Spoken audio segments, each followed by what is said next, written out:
Aqui no Liberdade de Opinião, vamos com o Bruno, então, diante dessa pressão em cima da Petrobras. Como deveria agir o general Silva e Luna neste caso, neste cenário? Bruno Salles, não vou te perguntar sobre caneta tinteiro, sobre sujar os dedos, fazer RG. Não vou te colocar nessa saia justa, Bruno, mas sim sobre o assunto muito mais difícil, que é opinar a respeito do general Silva e Luna.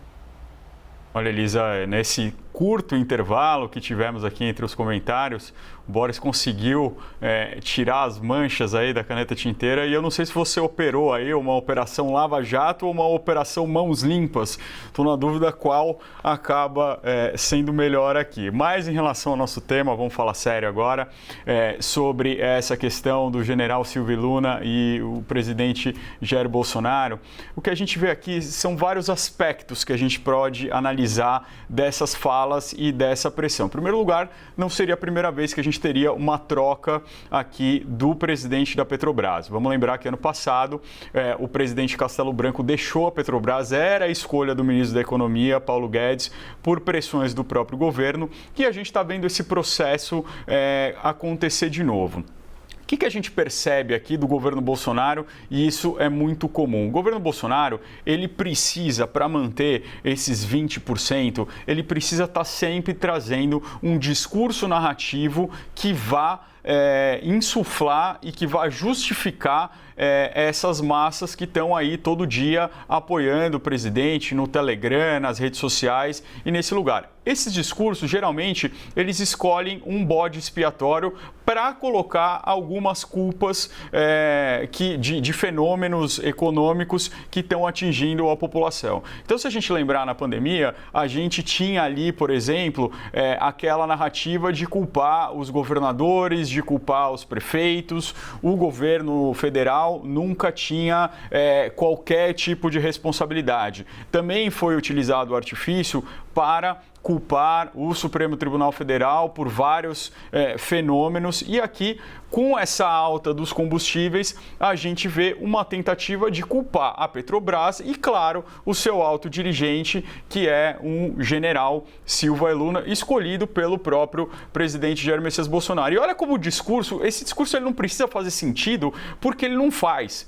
Porque no mesmo lugar, na mesma entrevista, né, que há uma pressão sobre o presidente da Petrobras, você tem uma fala sobre privatização, né? Então, ao mesmo tempo que você pressiona uma empresa de economia mista, ou seja, uma empresa que deve gerar lucro para o mercado também, a intervir nos seus preços, então qual que é a ideia subjacente por trás disso? Olha, corta aí um pouco do seu lucro. Corta um pouco do seu lucro para que a gente possa diminuir o prejuízo. Ele fala em privatização. Logo em seguida, uma empresa privada, totalmente privada, jamais cortaria os seus lucros, jamais diminuiria os preços em prejuízo do seu próprio lucro.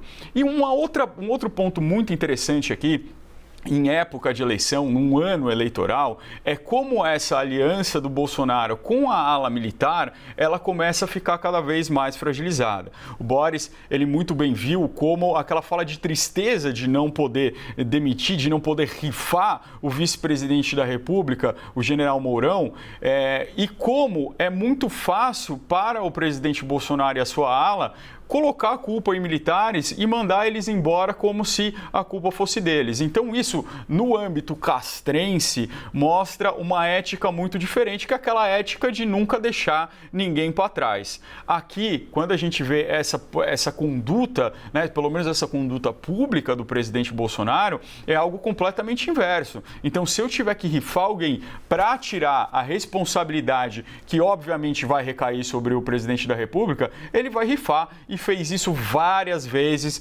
durante esse governo, durante agora esses 3 anos e pouquinhos de administração Bolsonaro. Isso é muito importante porque o apoio da ala militar continua sendo muito importante, não só politicamente, mas narrativamente, porque a gente já vê manobras aí do governo para tentar deslegitimar as eleições, deslegitimar o processo democrático, urnas eletrônicas, e para isso a ala militar tem uma importância estratégica fundamental para o governo Bolsonaro. Então ele está queimando pontos, está queimando aliados e isso vai ter consequências com certeza. Os militares podem ter paciência, mas ela não é certamente infinita.